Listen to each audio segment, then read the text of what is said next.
Assalamualaikum warahmatullahi wabarakatuh. Selamat siang Bapak Ibu semuanya. Apa kabar hari ini? Semoga selalu semangatnya masih berkobar ya.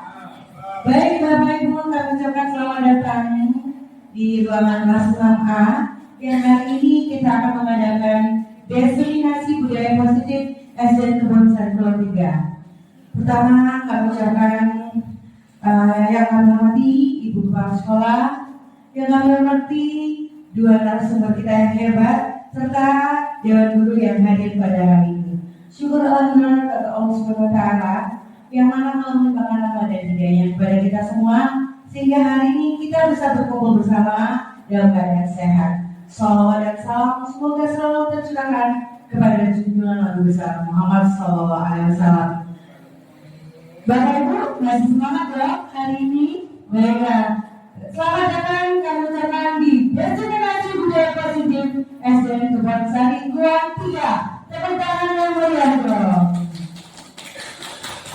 Baik, pada kesempatan hari ini di dalam Destinasi Budaya Positif SDN Kebon Sari Pulau 3, kita telah menghadirkan dua narasumber yang memang beliau-beliau ini pakar di dalamnya, yang sekarang ini sedang menitis dalam guru penggerak. Kita sambut para narasumber kita yang pertama adalah Ibu Ninda Nur Afifah SPD. Tepuk tangan kepada guru narasumber. Oh ya, maaf ya, muncul pasang. Baik, kita sambut narasumber pertama kita, yaitu Bapak Sony Purnomo SPD. Beliau merupakan calon guru penggerak angkatan 11 yang merupakan guru dari kelas 4C. Dengan moto hidup beliau adalah hidup adalah perjuangan, selama hidup diperjuangkan. Terutama untuk beliau. Terima kasih kepada Bapak Sony Purnomo SPD. Selanjutnya narasumber yang kedua yang tentunya tidak asing lagi dalam lingkungan kita, yang banyak tingkah lakunya yang luar biasa ya, sehingga membuat sekolah kita itu lebih menarik ya, karena banyak ide-ide kreatif yang dituangkan oleh beliau.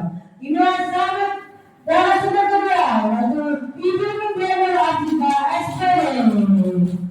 Beliau merupakan guru dari kelas 2B dengan moto hidupnya, jangan tunda, lakukan sekarang selama itu adalah hari yang baik. Tentu terima kasih untuk narasumber yang sudah memperkenalkan diri ya. Beliau ini memang banyak sekali aspirasinya ke sekolah kita. Baik, Bapak Ibu, perkenalkan sebelumnya nama saya Aini. Di sini saya menjadi moderator dalam kesempatan Destinasi Budaya Positif SDN Kebon Sari Pulau 3. Saya berkenan untuk susunan acara pada hari ini. Yang pertama adalah pembukaan, kedua doa, ketiga perkenalan dan pemaparan serta pemaparan praktek dari Destinasi Budaya Positif SDN Kebon Sari Pulau 3.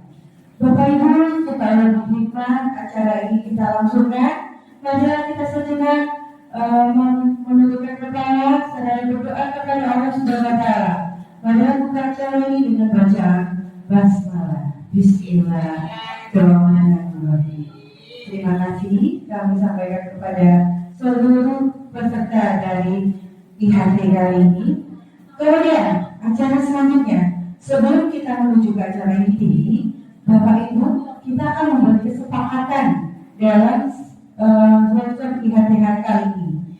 Bagaimana kesepakatan ini harus kita sepakati dan kita laksanakan sebaik-baiknya. Mohon dalam setiap kegiatan ini kita tidak boleh meninggalkan ruangan sebelum acara selesai. Setuju? Setuju Bapak Ibu? Setuju ya? Oke, kita sudah buat satu kesepakatan. Kesepakatan kedua, dilarang membunyikan ponsel ataupun apapun yang berbentuk bunyi yang mengganggu acara pada hari ini. Setuju Bapak Ibu?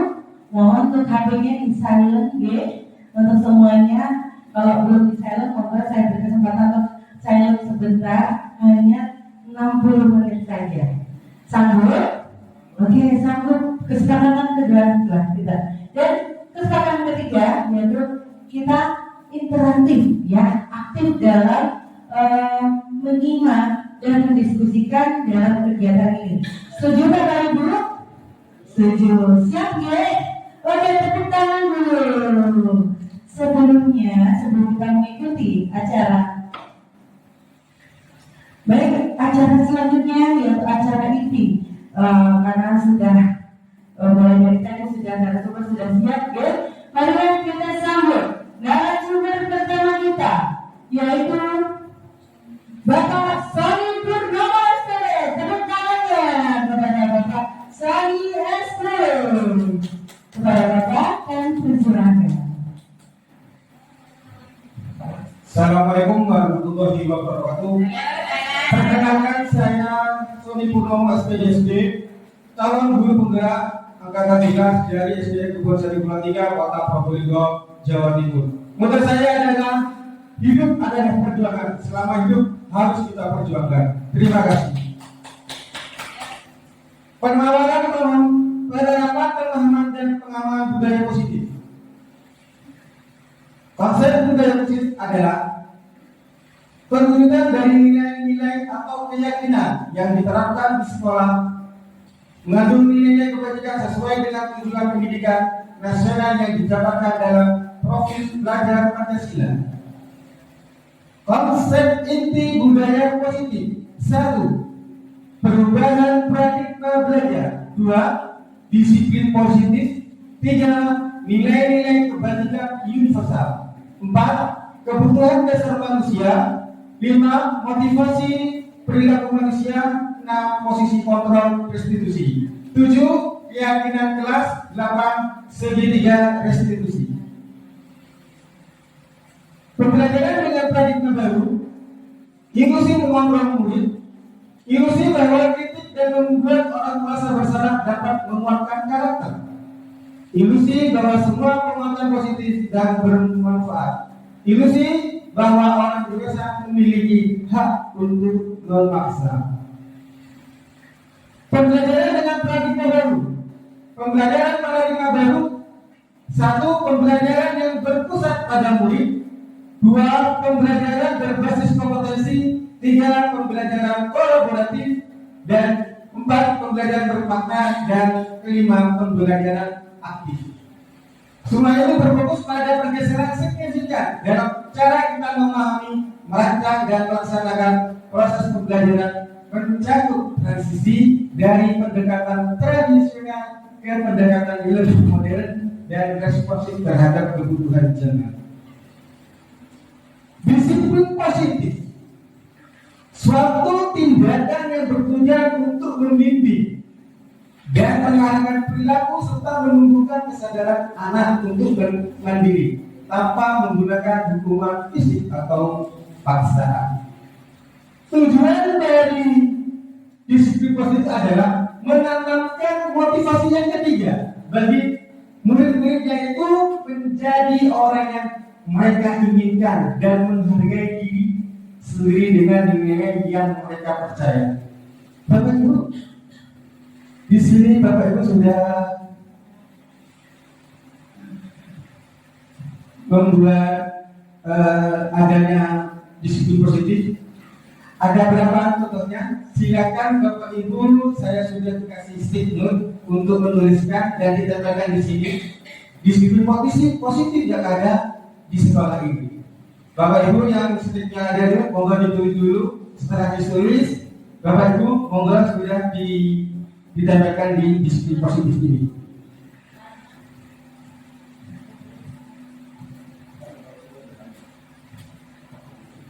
Dan selesai, monggo ditulis atau ditempelkan di disiplin ini. Nanti saya akan bacakan contoh-contoh disiplin positif yang ada di SD Kebon Sari Bulan 3 yang sudah kita sepakati. Yang ditempel.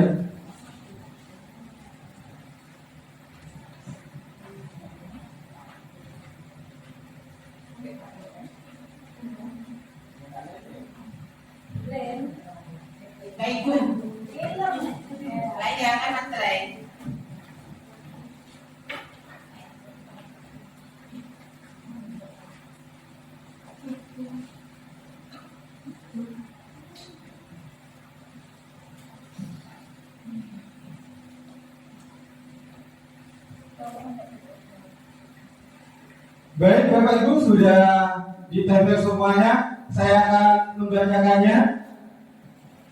Yang pertama,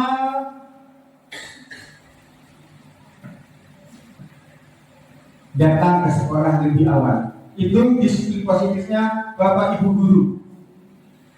Yang kedua, memakai seragam sesuai dengan jadwalnya. Yang ketiga,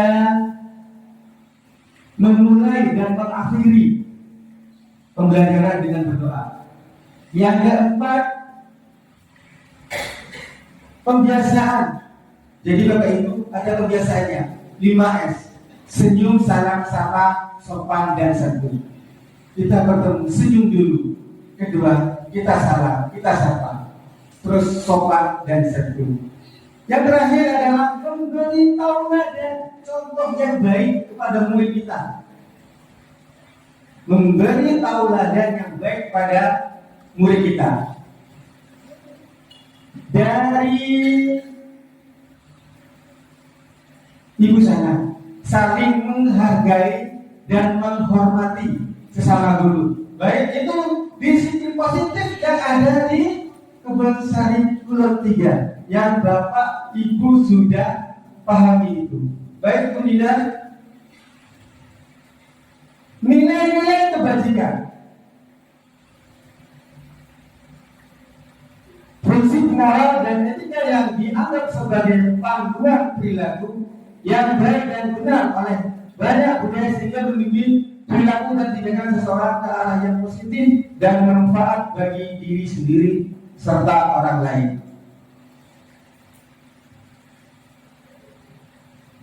Nilai-nilai kebajikan kita sudah profil pelajaran Pancasila, beriman, bertakwa kepada Tuhan Yang Maha Esa, berakhlak mulia, mandiri, bernalar kritis, berpikiran global, bergotong royong kreatif. Yang ada years program, toleransi, rasa hormat, integritas, mandiri, menghargai, antusias, empati, keinginaran, kreativitas, kerjasama, percaya diri, komitmen. Keterampilan hidup dapat dipercaya, lurus hati, pendengar yang baik, tidak merendahkan orang lain, memberikan yang terbaik dari diri.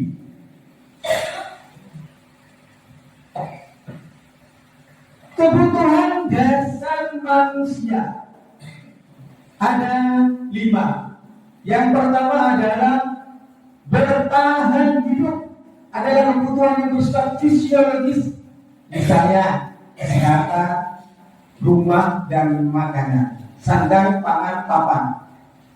Yang kedua, kasih sayang dan rasa diterima, kebutuhan untuk memberi dan menerima kasih sayang dan kebutuhan untuk merasa menjadi bagian dari suatu kelompok. Jadi Bapak Ibu sudah masuk dalam kelompok ini, sudah ada rasa kasih sayang, sudah diterima. Penguasaan, kebutuhan ini meliputi keinginan untuk dianggap berharga, bisa membuat perbedaan, bisa membuat pencapaian kompeten diakui, dihormati. Penguasaan, saya menguasai, pencapaian, ada kompetennya, dan terus diakui dan dihormati. Kesenangan, kebutuhan ini kebutuhan mencari kesenangan, bermain, tertawa, atau bercanda dan yang lainnya. Jadi ya kita menjadi kesenangan kita. Kebebasan, kebutuhan akan kemandirian, otonomi, kemudian tidak mampu mengendalikan arah hidup seseorang.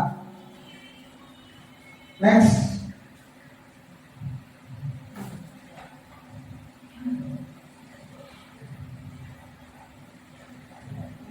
Nah, sekarang saya berikan waktu kepada narasumber kedua, yaitu Ibu Nida Nurtani. Tepuk tangan untuk Bapak Sali dengan pemaparannya yang sangat luar biasa, dengan doa yang tadi sudah disampaikan tentang keberagaman, kasih sayang dan kedisiplinan di sekolah, semoga bisa diterapkan. Dari pemaparan Pak Sali mungkin ada yang kurang jelas, atau mungkin punya ide-ide yang bisa disampaikan. Monggo, saya buka di sini buka menerima pertanyaan, nanti akan dijawab langsung oleh Bapak Sabin sendiri. Ada mungkin? Sudah jelas ya? Oke, berarti kalau begitu pemaparan Pak Sabin sudah bisa diterima? Bisa ya? Dan bisa diterapkan di sekolah kita? Oke, tepuk tangan yang luar biasa bersama kami. Dan selanjutnya, pemaparan kedua dari narasumber kita yang kedua. Mari kita sambut dengan meriah Ibu Dinda Nurhaliza yang merupakan calon guru penggerak angkatan 11. Tepuk tangan dong. Masih semangat ya Ibu? Masih ya? Mana semangatnya? Semangat yang luar biasa dari Ibu Dinda. Terima kasih, saya terima ya dari moderator. Bapak Ibu sekalian, karena ini jamnya sudah siang, jadi saya memberikan sedikit ice breaking agar pandang dengan pada saat saya menyampaikan materi itu dapat diterima dengan baik. Monggo silakan berdiri, kita ice breaking sebentar.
Terima kasih, semangatnya sungguh antusias ya. Pada pemaparan kali ini saya ingin memaparkan tentang penerapan dan pemahaman budaya positif yang ada di SD Kebon Sari Kulon 3. Pada kesempatan kali ini saya ingin memaparkan tentang motivasi perilaku manusia. Apa sih motivasi perilaku manusia itu? Baik, di sini akan saya jelaskan tentang motivasi perilaku manusia.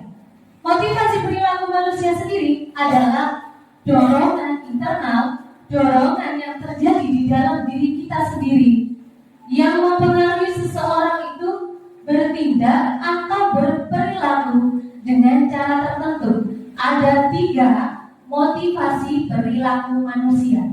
Yang pertama, untuk menghindari ketidaknyamanan atau hukuman. Yang kedua, untuk mendapatkan imbalan atau penghargaan dari orang lain. Yang ketiga, untuk menjadi orang yang mereka inginkan dengan menghargai diri sendiri dengan nilai-nilai yang mereka percaya. Saya akan menjelaskan satu demi satu 3 motivasi dari perilaku manusia yang terjadi pada siswa dan siswi di SDN Kebon Sari Kulon 3 ini. Yang pertama, yaitu untuk menghindari ketidaknyamanan atau hukuman. Ini biasanya anak-anak ini pada saat melakukan perilakunya itu karena ada memang dorongan yang dari luar, itu dorongan yang membuat seseorang bertindak untuk menghindari situasi yang tidak menyenangkan atau baginya itu merupakan beresiko atau merugikan para peserta didik kita atau siswa-siswi kita. Yang kedua, itu untuk mendapatkan imbalan atau penghargaan dari orang lain. Ini muncul dorongan dari luar, yaitu yang membuat seseorang ini bertindak atau berperilaku dengan tujuan ingin memperoleh keuntungan, ingin memperoleh penghargaan, dan juga ingin memperoleh pengakuan dari orang lain. Contohnya seperti ini. Saya contohkan yang untuk menghindari ketidaknyamanan hukuman dulu ya. Ini biasanya penerapannya seperti ini contohnya. Anak-anak itu dia pada saat mau upacara, kan upacara itu kan pada hari Senin atau tanggal 17 setiap bulannya. Anak-anak itu selalu memakai atribut lengkap. Karena apa? Takut dihukum. Bukan berasal dari dalam dirinya sendiri. Nah, tidak ada dorongan dari dalam itu yang membuat mereka ingin memakai atribut lengkap itu karena memang dirinya ini disiplin, bukan. Karena memang yang pertama motivasinya adalah untuk menghindari situasi yang tidak menyenangkan. Artinya mereka takut dihukum. Kalau dihukum nanti mereka akan malu. Jadi nanti kalau mereka akan malu, mereka nanti pembelajarannya tidak efektif sudah. Nah, pikirannya macam-macam. Yang kedua, untuk mendapatkan imbalan atau penghargaan dari orang lain. Nah, ini tujuannya yaitu untuk memperoleh keuntungan penghargaan atau untuk pengakuan. Jadi di sini para siswa melakukan motivasi, melakukan motivasi perilaku manusia hanya ingin mendapat pujian, entah itu dari bapak ibu guru, entah itu dari orang tua, dan entah itu dari teman-temannya. Seperti menghalalkan segala cara anak-anak itu untuk mendapatkan nilai yang bagus, karena mereka menginginkan itu adalah penghargaan. Nah, seperti itu. Itu adalah motivasi perilaku dari manusia yang kedua. Sekarang motivasi perilaku manusia yang ketiga. Di sini untuk menjadi orang yang mereka inginkan dan menghargai dirinya sendiri dengan nilai-nilai yang mereka percaya. Ini adalah dorongan internal yang mendorong seseorang untuk bertindak dan berperilaku sesuai dengan aspirasi, tujuan, dan keyakinan dirinya. Dan motivasi yang ketiga ini berasal dari motivasi dirinya sendiri, dari dorongan dari hati nuraninya sendiri. Pada saat anak-anak itu memakai atribut lengkap, itu bukan karena dihukum, karena dari dalam dirinya sendiri mereka ingin tampil rapi. Nah, seperti itu. Kenapa mereka berdisiplin berangkat pagi? Karena mereka senang berangkat pagi. Karena dirinya bahagia berangkat pagi. Kalau berangkat siang, mereka merasa ada yang kurang. Nah, itu adalah motivasi untuk menjadi orang yang mereka inginkan dan menghargai diri sendiri dengan nilai-nilai yang mereka percaya. Di sini budaya positif yang berikutnya yaitu posisi kontrol restitusi. Nah, posisi kontrol restitusi ini adalah posisi kontrol bagi seorang guru. Ada 5 posisi kontrol. Yang pertama, sebagai penghukum. Sebagai penghukum ini biasanya menggunakan hukuman fisik. Hukuman fisik, entah itu dipukul, entah dicubit. Nah, itu dengan dan hukuman verbal, dimarahi. Nah, terus memakai ucapan yang kurang menyenangkan atau kurang menyakitkan hati dari murid. Yang kedua, itu adalah pembuat rasa bersalah. Pembuat rasa bersalah ini biasanya suaranya lembut, halus, dan pembuat rasa bersalah akan menggunakan keheningan yang membuat orang lain merasa tidak nyaman, merasa bersalah, atau merasa rendah diri. Itu yang kedua. Posisi kontrol seorang guru yang ketiga yaitu teman.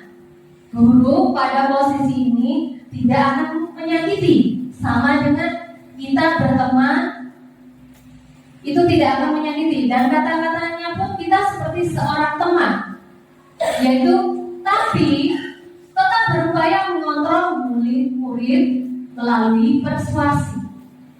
Yang keempat, pemantau. Posisi di mana guru sebagai pengawas suatu tindakan untuk memastikan bahwa murid mematuhi aturan yang berlaku. Biasanya seorang guru pada posisi ini dalam mengawasi siswanya itu menggunakan media, bisa catatan, bisa foto, nah bisa buku terlambat ditulis. Itu namanya posisi guru sebagai pemantau. Yang kelima adalah posisi guru sebagai manajer. Posisi guru sebagai manajer ini posisi di mana guru berbuat sesuatu bersama dengan murid, mempersilahkan murid bertanggung jawab perilakunya, mendukung murid agar dapat menemukan solusi atau permasalahannya sendiri. Kita akan memberikan motivasi agar anak itu bisa menyelesaikan masalahnya sendiri tanpa menggunakan hukuman atau kekerasan verbal. Siswa dapat mempertanggungjawabkan perbuatannya atau kesalahannya dari dorongan internalnya dengan tanpa kata-kata hukuman fisik maupun verbal. Di sini saya ingin mengetahui dari Bapak Ibu guru, di antara kelima posisi kontrol ini, saya ingin tahu Bapak Ibu guru ini selama ini, saya minta kejujurannya dan hati nuraninya. Selama ini Bapak Ibu guru berada di posisi mana? Apakah penghukum? Apakah pembuat rasa bersalah? Apakah teman, pemantau, atau manajer? Saya akan bagikan stick note, nanti dengan tulis. Nanti saya akan melihat.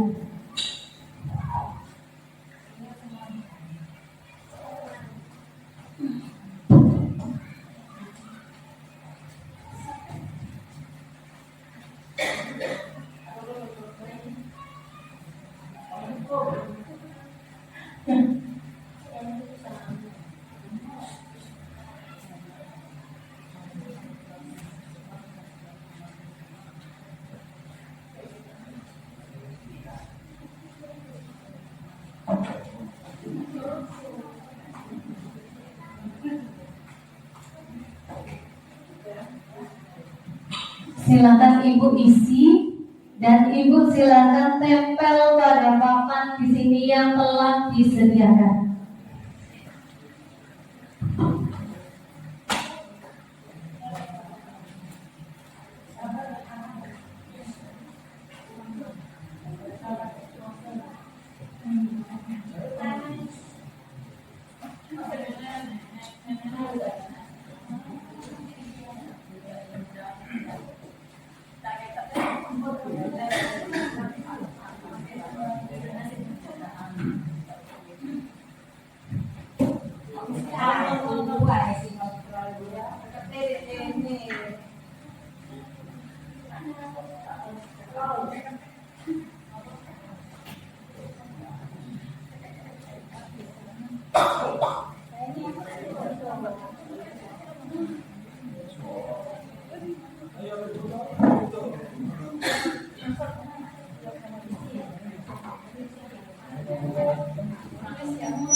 Terima kasih. Di sini saya akan membacakan posisi kontrol dari Bapak Ibu guru SD Kepulauan Pulau 3 selama ini, yang penghukum, pemantau, teman-temannya ada tiga, pemantau ada 2, pembuat rasa bersalah, penghukum dan penghukum. Manajernya cuma 1, teman cuma 1. Penghukum ada 4, pemantau ini 2, teman 3, pembuat rasa bersalah 1, manajer 1. Jadi saya simpulkan, posisi kontrol restitusi yang penghukum itu biasanya diawali dengan kata-kata seperti ini: patuhi aturan saya, kalau tidak awas. Itu adalah posisi sebagai penghukum. Kamu selalu saja salah. Itu adalah posisi seorang penghukum. Selalu kamu yang terakhir. Itu adalah posisi sebagai penghukum. Posisi sebagai penghukum ini adalah guru seperti ini senantiasa percaya diri. Hanya ada satu cara agar pembelajaran beliau itu berhasil, dengan cara seperti ini. Dia percaya bahwa pembelajarannya sebagai penghukum ini bisa untuk membuat anak-anak mentaati peraturan yang telah ditetapkan, seperti itu. Yang kedua, posisi pembuat rasa bersalah. Posisi pembuat rasa bersalah ini biasanya kata-katanya yaitu ibu sangat, itu dengan nada lembut dan nada rendah. Ibu sangat kecewa sekali dengan kamu. Nah, seperti itu. Itu membuat anak-anak itu merasa dia sangat bersalah dan menjadi rendah diri atau minder. Berapa kali ibu harus memberitahu kamu, nak, padahal nadanya sudah lembut, tapi kata-katanya menyakitkan si anak. Nah, seperti itu adalah posisi guru sebagai pembuat rasa bersalah. Posisi ini biasanya guru bersuara lembut. Pembuat rasa bersalah akan menggunakan keheningan yang membuat orang lain merasa tidak nyaman, bersalah atau rendah diri. Seperti itu. Posisi yang ketiga, posisi ini posisi teman. Pada posisi teman ini biasanya kata-katanya seperti ini. Ayo bantulah demi ibu ya nak, seperti itu. Seperti teman kata-katanya. Nah, yang kedua, ayo ingat tidak bantuan ibu selama ini. Nah, itu diungkit-ungkit. Ya, diungkit-ungkit ya. Pada nantinya akhirnya si anak ini nanti hanya percaya pada satu orang guru itu saja. Nah, yang merasa sebagai teman, yang lain bukan teman. Nah, seperti dengan saya, hanya saya temannya, yang lain bukan teman. Seperti itu.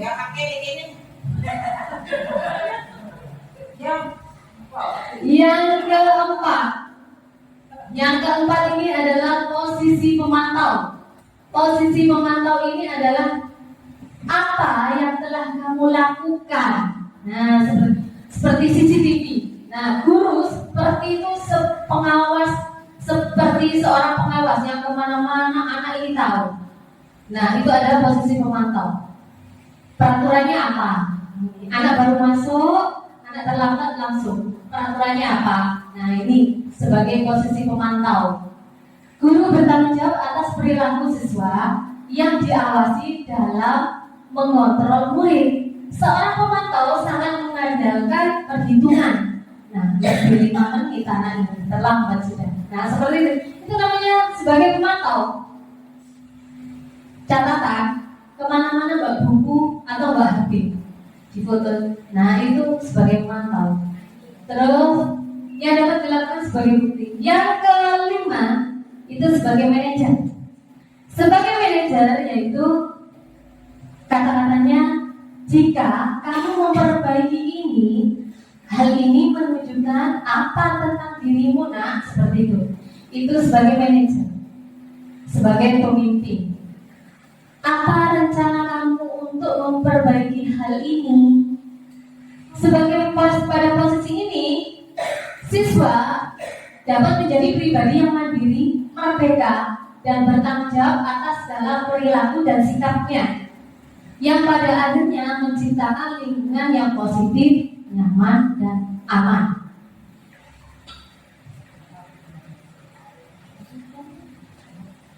Pada sesi ini sesi ini adalah sesi bagian keyakinan kelas. Di sini ada pertanyaan selama ini.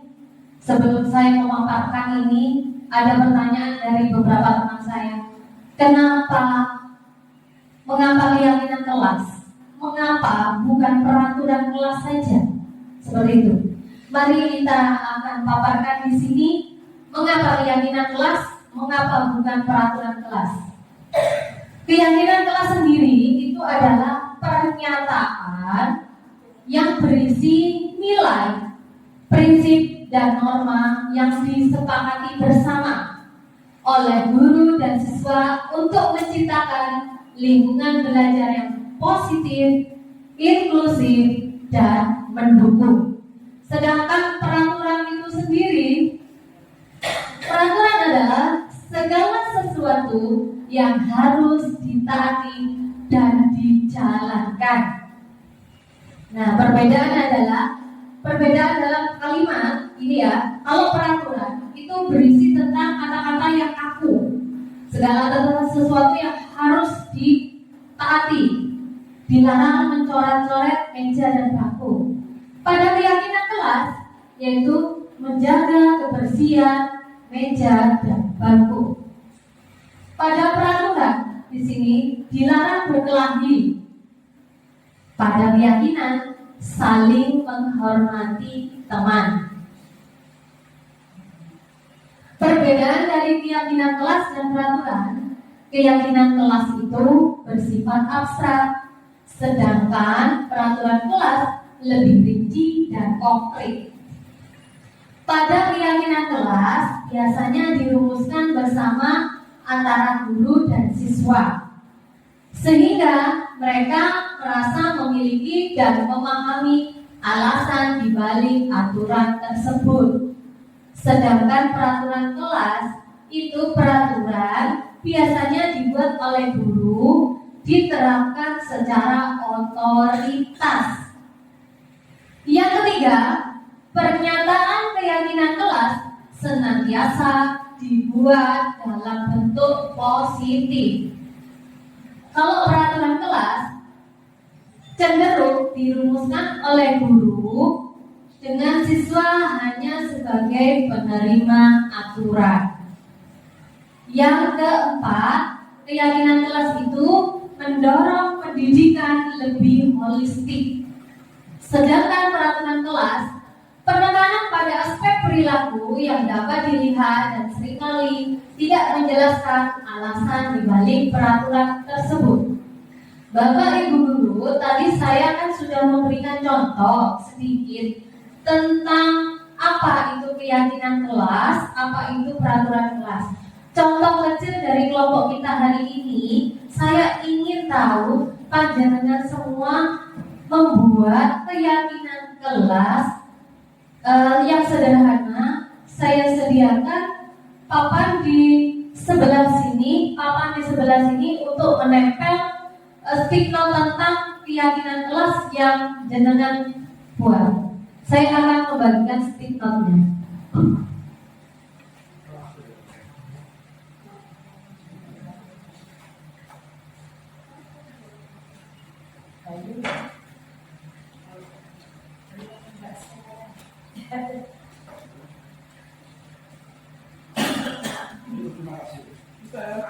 Sabar.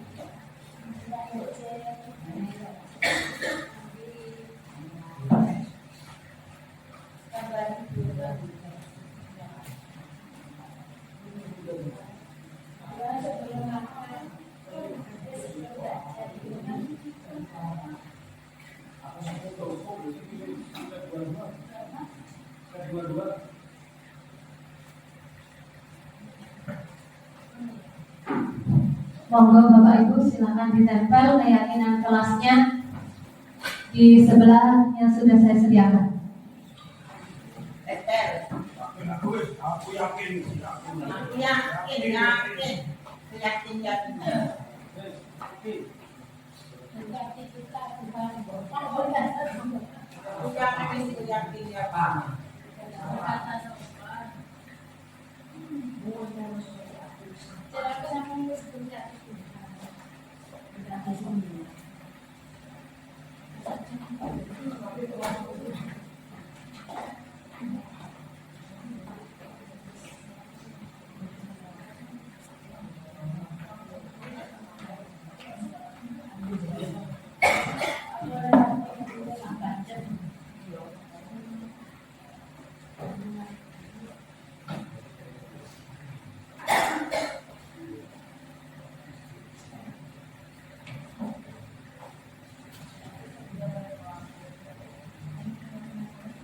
Baiklah Bapak Ibu, kita sudah membuat keyakinan kelas.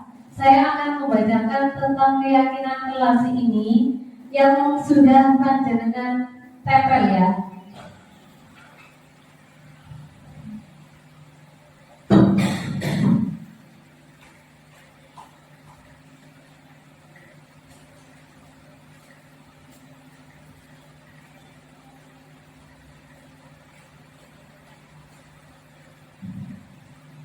Oke, yang pertama adalah berdoa sebelum dan sesudah belajar. Yang kedua, jujur dan tanggung jawab. Rukun dengan teman, peduli, sopan santun, hadir tepat waktu, salam, sapa, senyum. Sama ya, sopan dan santun, saling menghormati dan menghargai, tepat waktu, menghargai guru dan teman, sabar, tanggung jawab, menjaga kebersihan kelas atau sekolah. Ya, berkata sopan dan senyum salam. Itu adalah keyakinan yang telah kita buat. Nanti monggo jenengan ini semuanya terapkan di kelas masing-masing. Silakan jenengan membuat keyakinan kelas yang melibatkan siswa. Jadi jenengan membuat keyakinan kelas ini melibatkan siswa itu, dan siswa kalau sudah membuat keyakinan kelas maka keyakinan itu harus disepakati dan ditaati, karena itu kan dibuat bersama-sama seperti itu. Mengapa adanya keyakinan kelas penting untuk terbentuknya sebuah budaya positif? Karena dengan adanya keyakinan kelas meningkatkan rasa keterlibatan dan komitmen siswa, tidak hanya belajar tentang aturan perilaku, tetapi juga mengembangkan karakter dan etika yang akan bermanfaat bagi mereka, sehingga menciptakan lingkungan di mana siswa merasa aman dan untuk mengekspresikan diri, bertanya dan mengambil resiko dalam pembelajaran, yang sangat penting untuk terciptanya budaya positif yang tidak hanya terbatas pada kelas, tetapi juga membawa dampak pada lingkungan dimanapun. Bagaimana mewujudkan sebuah keyakinan kelas yang efektif? Mewujudkan keyakinan kelas yang efektif memerlukan partisipasi aktif dari semua anggota kelas, konsistensi dalam penerapan, dan komitmen untuk mengevaluasi dan memperbaikinya. Dengan langkah-langkah yang pertama, guru dan siswa berkolaborasi merumuskan nilai-nilai dan keyakinan kelas, berdiskusi bagaimana nilai-nilai tersebut dapat diwujudkan dalam perilaku sehari-hari, membuat poster atau materi visual lain yang menggambarkan keyakinan kelas dan letakkan di tempat yang mudah terlihat.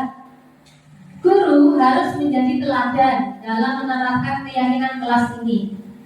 Dan melalui langkah-langkah ini, kelas dapat membangun lingkungan yang mendukung pembelajaran, pengembangan karakter, dan rasa saling menghormati. Kita akan ke bagian selanjutnya, budaya positif yang terakhir, yaitu segitiga restitusi. Segitiga restitusi adalah proses menciptakan kondisi bagi murid untuk memperbaiki kesalahan mereka, sehingga mereka bisa kembali kepada kelompok mereka dengan karakter yang lebih kuat. Menurut Gosen tahun 2004, langkah-langkah restitusi dalam penyelesaian masalah ada 3. Yang pertama, menstabilkan identitas. Yang kedua, validasi tindakan yang salah. dan yang terakhir, yang ketiga, menanyakan keyakinan. Ini adalah bentuk dari segitiga restitusi. Pada langkah yang pertama, menstabilkan identitas, ini biasanya kata-katanya seperti ini: setiap orang pasti pernah melakukan kesalahan. Itu menstabilkan identitas. Jika ada beberapa perilaku anak yang melakukan kesalahan, kamu bukan satu-satunya yang pernah melakukan ini. Itu adalah tahap menstabilkan identitas. Tahap validasi kebutuhan yaitu, adakah cara yang lebih efektif untuk mendapatkan apa yang kamu butuhkan? Yang kedua, kamu tentu punya alasan mengapa melakukan hal itu. Langkah yang ketiga yaitu menanyakan keyakinan. Nilai-nilai apa yang telah kita sepakati? Kan kita tadi membuat nilai keyakinan kelas. Nah, pada saat pembuatan nilai keyakinan kelas, ada beberapa siswa yang sudah melanggar keyakinan kelas yang telah kita sepakati. Maka kita membutuhkan segitiga restitusi untuk penyelesaian masalahnya ini. Menanyakan keyakinan, kamu ingin menjadi orang seperti apa? Seperti itu. Langkah-langkah segitiga restitusi yang pertama yaitu menstabilkan identitas. Tindakan ini bertujuan untuk mengubah identitas anak dari yang gagal karena melakukan kesalahan menjadi orang yang sukses. Contoh kalimat dalam menstabilkan identitas antara lain: berbuat salah itu tidak apa-apa. Tidak ada manusia yang sempurna. Saya juga pernah melakukan kesalahan seperti itu. Seperti itu cara menstabil tindakan validasi kedua. Tindakan yang kedua adalah validasi tindakan yang salah. Tindakan yang dilakukan dengan suatu tujuan yaitu memenuhi kebutuhan dasar. Contoh kalimat dalam validasi tindakan yang salah yaitu, padahal kamu bisa melakukan yang lebih buruk dari ini, tapi anak itu tidak melakukan. Nah, seperti itu. Kamu pasti punya alasan mengapa melakukan hal itu. Yang ketiga, kamu patut bangga pada dirimu sendiri karena kamu telah melindungi sesuatu yang penting bagimu. Nah, langkah-langkah segitiga yang ketiga yaitu menanyakan keyakinan. Menanyakan keyakinan ini adalah tindakan yang dilakukan pada dasarnya termotivasi secara internal. Contoh kalimat dalam menanyakan keyakinan yang salah antara lain: apa keyakinan kelas yang kita sepakati? Kamu mau jadi orang yang seperti apa? Yang ketiga, apa bayangan kita tentang kelas yang ideal? Nah, seperti itu. Segitiga restitusi ini yaitu dalam penyelesaian masalah dengan segitiga restitusi melalui langkah menstabilkan identitas, validasi tindakan yang salah, dan menanyakan keyakinan yang bertujuan untuk kita dalam penyelesaian masalah menggunakan segitiga restitusi itu mempunyai tujuan yaitu membantu siswa mengembangkan tanggung jawab pribadi atas tindakan mereka, mendorong siswa untuk berpikir kritis tentang dampak dari perilaku mereka. Tujuan yang ketiga, membangun keterampilan emosional dan sosial yang penting untuk kehidupan di luar sekolah. Jadi, penyelesaian apapun itu, penyelesaian masalah menggunakan intinya melalui segitiga restitusi adalah dengan cara berkomunikasi dengan siswa kita. Pada saat kita mengkomunikasikan, nah kita akan baru tahu, kita akan memahami apa dibalik mereka melakukan kesalahan yang terjadi pada mereka. Pada pemaparan ini, saya ingin sekali apa yang menjadi unek unek-unek atau pertanyaan tentang materi yang sudah saya paparkan mungkin ada yang mau bertanya? Iya, monggo Bu, silakan berdiri. Tadi Bu Lida menyebutkan tentang pendidikan holistik ya. Ya. Apa yang dimaksud mendorong pendidikan yang lebih holistik? Mohon jelaskan juga. Terima kasih. Pada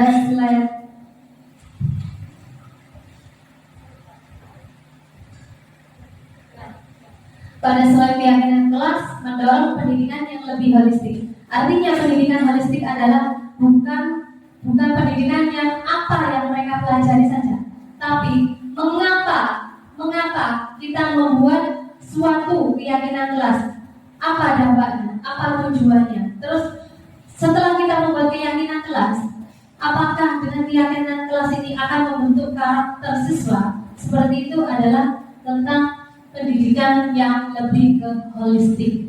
Terima kasih, mungkin Bu Eka bisa terima kasih. Ya. Motivasi perilaku manusia.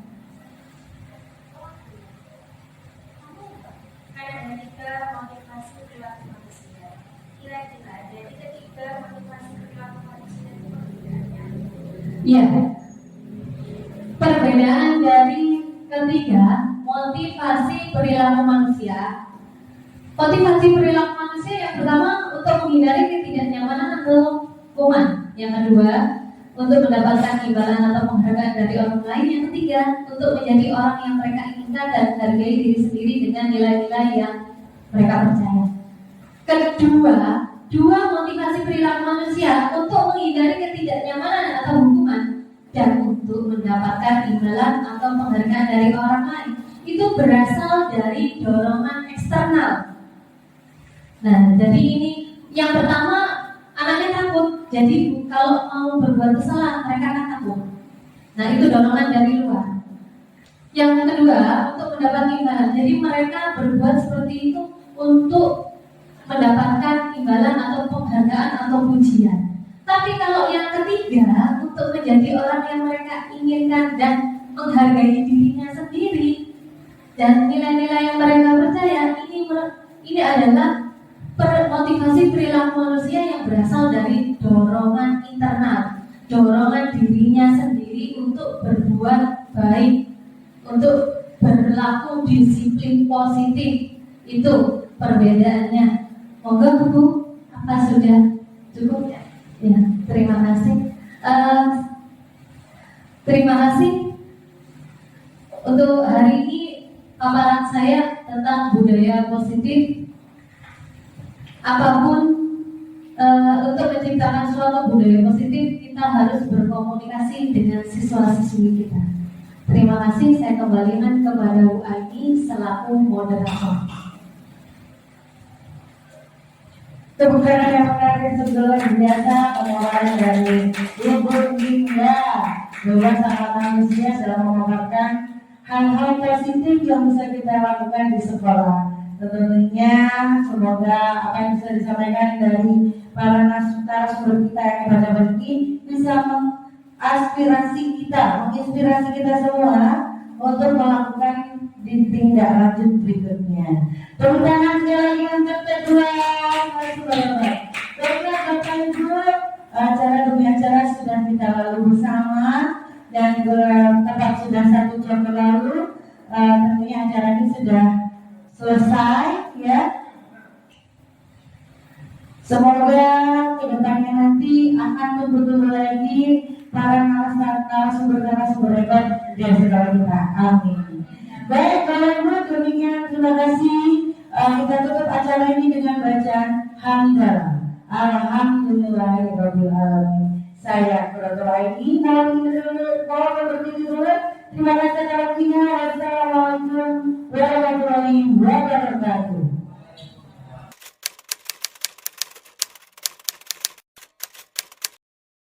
Assalamualaikum warahmatullahi wabarakatuh. Waalaikumsalam warahmatullahi wabarakatuh. Apa kabar anak-anak sekalian? Alhamdulillah.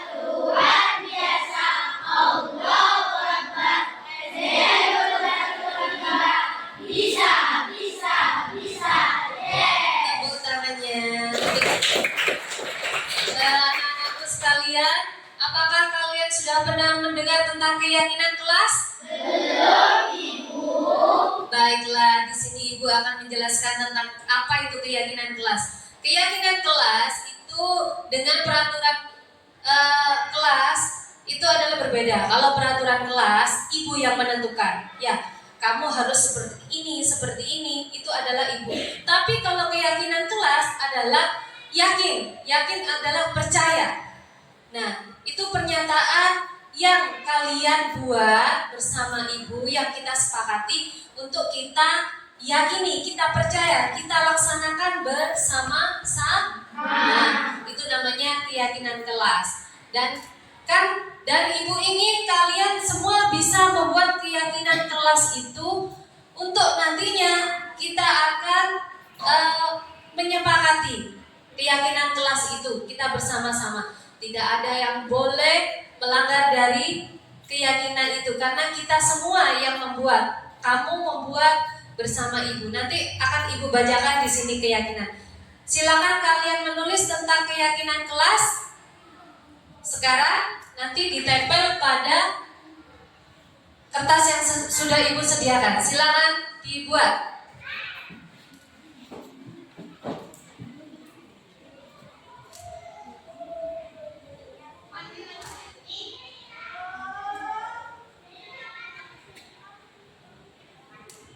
Sudah selesai anak-anak? Silahkan ditempel untuk stick note yang Ibu berikan, ditempel pada tempat yang sudah disediakan. Silakan. Silakan maju anak-anak, gak apa-apa, maju.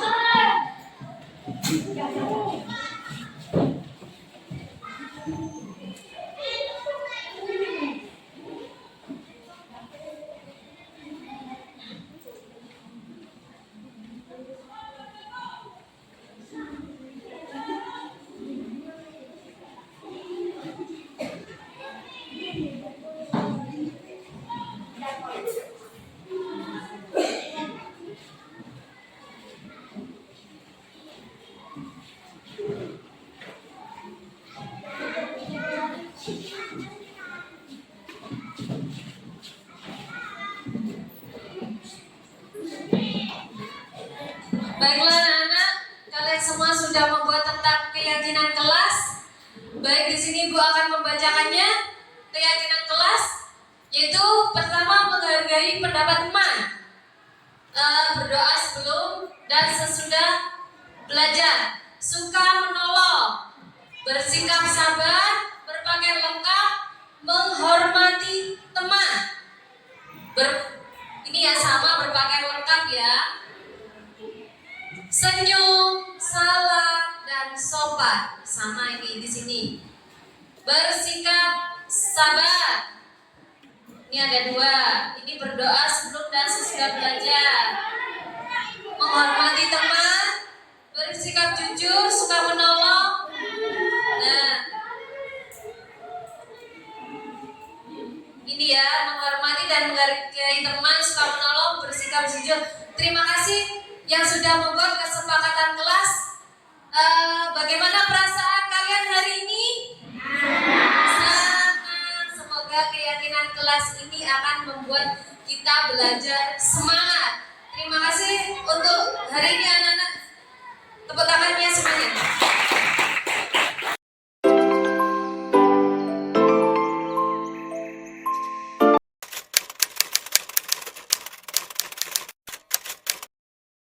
Assalamualaikum warahmatullahi wabarakatuh. Nama saya Ibu Kurota ini. Saya merupakan rekan sejawat dari Ibu Ninda Nur Afifah, SPD Guru Penggerak Angkatan 11. Dari pemaparan yang Ibu Ninda sampaikan beberapa waktu lalu, saya merasa terinspirasi dengan yang beliau sampaikan. Dan saya tergerak untuk melaksanakan segitiga restitusi yang dimana saya bersama murid-murid saya akan mengadakan keyakinan kelas. Demikian pemaparan saya. Terima kasih. Semangat Bu Ninda, dan saya tunggu ide-ide berikutnya. Terima kasih.